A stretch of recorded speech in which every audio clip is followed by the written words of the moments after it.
Chapicharigué. Cheiro Luiz Pagano, Avapequecunhã, Cauinha Poxará. O que é isso? Se fosse há 250 anos atrás, eu estaria falando em tupi com vocês. Na verdade, uma língua chamada Língua Geral Paulistana. Mas, infelizmente, né, o Marquês de Pombal proibiu o uso da língua geral paulistana, assim também como a língua brasílica, o Inhenga, Tu, todos os idiomas indígenas, para que só falássemos o português. Aliás, há 250 anos atrás, eu falando português, vocês não entenderiam o que eu estaria falando. Né? Então, a gente teve uma mudança muito grande. Parte dessa mudança é que nós também não temos o cauim como a nossa bebida nacional. A boa notícia é que este cenário está mudando.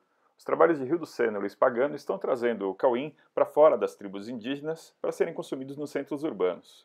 Agora, nos meses de maio e junho, nós tivemos dois grandes eventos. O primeiro foi no Senaco de Campos de Jordão, onde fizemos o primeiro jantar harmonizado com pratos indígenas e caiçaras com o cauim. A chefe indígena Calimaracaia, da etnia terena, e o chefe Fábio Eustáquio Caiçara apresentaram pratos que foram degustados com pagantes para serem degustados e harmonizados. E no mês de junho participamos da primeira edição do BCB, do Bar Convent, diretamente de Berlim, aqui em São Paulo. E com vocês, a gente tem o Luiz e o Wildo, eles são produtores de cauim, que é uma bebida fermentada à base de mandioca, que vem da cultura indígena de muitos anos, séculos atrás. Eles estão trazendo, são os primeiros produtores de cauim do Brasil, estão trazendo essa bebida para a gente fazer uma degustação para vocês conhecerem um pouquinho do produto deles e do que é o cauim. A gente tem a Calimaracaia, que é a nossa chefe, uma das principais chefes indígenas do Brasil, que está auxiliando a gente nessa cultura aí, nesse jantar. E o nosso chefe Fábio, que ele vem de Ubatuba, tem um restaurante lá, restaurante onde ele trabalha a cultura caiçara. E a gente vai estar aí, espero que vocês sintam-se à vontade, apreciem bastante nosso jantar, nosso evento e sejam bem-vindos. O trabalho em conjunto da chefe indígena Calimaracaia com o chefe caiçara Fábio Eustáquio teve pratos bastante inusitados. De couvert, pão de inhame com manteiga de nibs, de cacau e manteiga de castanha de caju. Entrada, sardinha com salada punks e sagu suflado. Pratos principais, o siri pupunha e também a carne de javali com molho de tucupi preto e branco, chamados de terra e rio. E para sobremesa, banana empanada frita com sorvete de coco e doce de caju. Tudo harmonizado com o cauim tiacal. Quando a gente fala em relação à história da bebida, a história da humanidade, essa origem ancestral, ela serve tanto para o pão, quanto para a cerveja, quanto para o vinho. Muda-se apenas o foco do produto e a matéria-prima em si. Então, se parar para estudar tudo isso, você vai ver que a história de todas essas bebidas, ou todos esses produtos, vem da mesma origem, vem do mesmo lugar.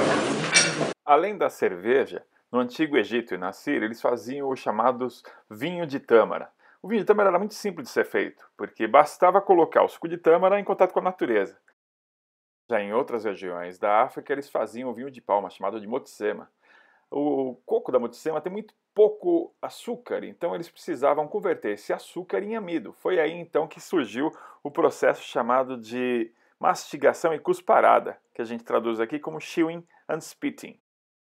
O vinho da palmeira Mokolaware, que eles usam para fazer o motsema, serve como também base para uma outra bebida, só que dessa vez preparada de forma industrial chamada nukuleno, que é vendido nas ruas de Gana.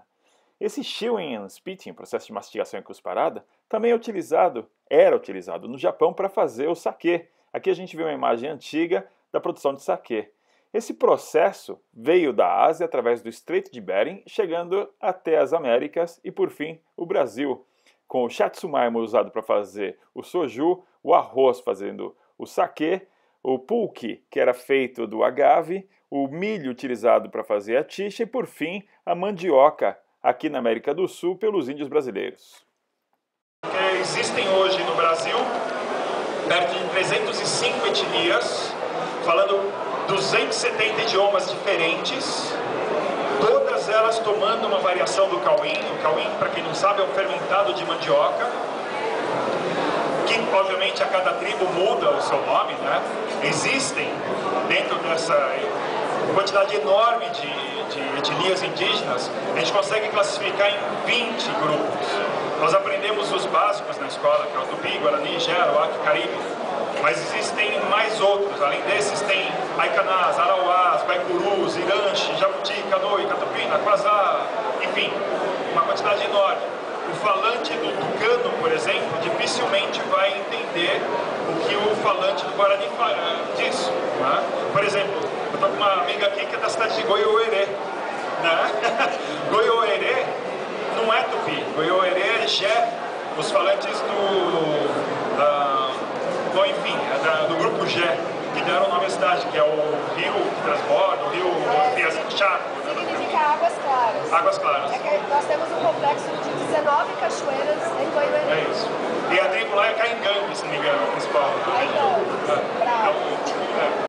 Com esse verdadeiro universo de culturas e idiomas dentro de nosso país, nós resolvemos adotar o tupi antigo como idioma para descrever os processos. Aqui, por exemplo, a gente vê o Aipecotianá, o processo no qual a mandioca é descascada. Aqui vemos o Ungapupé Oiosok, processo no qual a mandioca é macerada.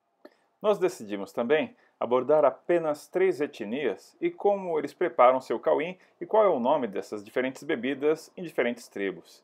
Aqui nós vemos, por exemplo, a tribo dos Waiampis, tribo do grupo Tupi-Guarani, representado por Japarupi Waiampi. Eles têm uma crença na qual existem os donos do rio e os donos da natureza.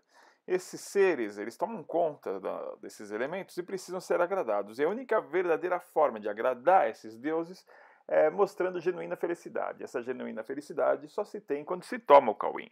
E aí então eles promovem festas. Essas festas para os deuses deixam os deuses calmos, eles podem descer o rio para buscar em seus panacos, esses grandes cestos, a mandioca.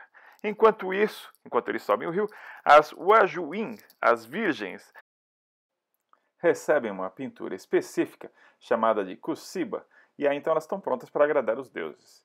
Neste meio tempo, a mandioca é ralada e as virgens mastigam essa mandioca, colocando grande parte da sua saliva em contato com o amido, transformando, através da milase salivar, amido em açúcar.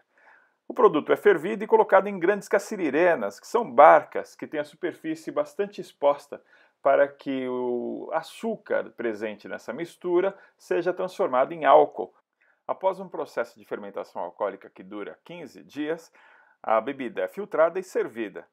Num contexto cultural diferente do nosso, até as crianças podem beber.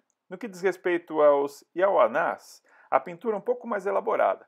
Os nomes mudam, eles não chamam mais a bebida de caxiri, e sim de caissuma, mas a barca continua, mostrando que existe uma certa coerência entre os pontos. A barca, chamada aqui de Uma-Aki. Esse ritual é um preparatório para o xamanismo, que nós conhecemos como a ayahuasca, onde o jagube e a chacrona são utilizados, e também na relação do paricá. Somente os xamãs e aqueles que são submetidos à pagelança podem participar.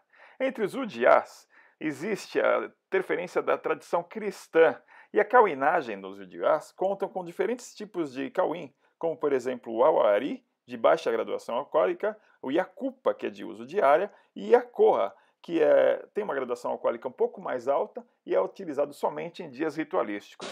Mas a nossa proposta é trazer essa bebida para a sociedade, para o grande público, através de uma releitura com métodos de produção industrial. É como um fermentado de mandioca. De um modo geral, algumas coisas acontecem em todas as tribos. O primeiro é feito de mandioca e o segundo é feito sob um processo de mastigação. Para você fazer a bebida alcoólica, as índias virgens então mastigam a mandioca, promovem a quebra do amido em açúcar, para depois acontecer uma fermentação na nossa. Obviamente, o cauim que vocês vão beber não teve a mastigação, nós substituímos por outros processos.